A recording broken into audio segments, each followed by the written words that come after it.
I would say that a chief growth officer is someone who is responsible for the entire organization's, revenue growth and profitability, and their the business strategy and planning for the organization. Um, Much broader, higher level responsibility of the overall business. Whereas under the growth, you would have chief commercial officer, that's responsible for bringing a product or service to market. And then within that, you might have a chief marketing officer.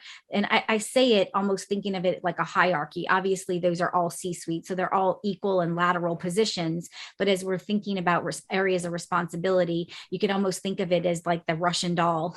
Is that the chief growth officer is like the top doll, and then inside that is the chief commercial officer, and then inside that would be the chief marketing officer. They all really need to work in hand. Not every organization is going to have someone with each one of those distinct roles. So sometimes you might have a chief marketing officer that might bleed into some of the responsibilities for a chief commercial officer, or you might have a chief growth officer that's also kind of maybe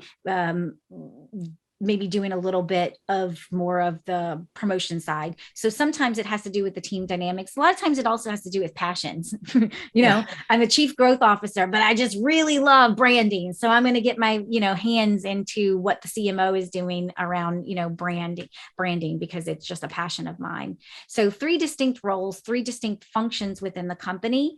I think of growth officer and chief commercial officer as more of like business strategy. And then the chief marketing officer also and absolutely contributes to that growth strategy or that business strategy, but really thinking more on building awareness for the company as well as the products.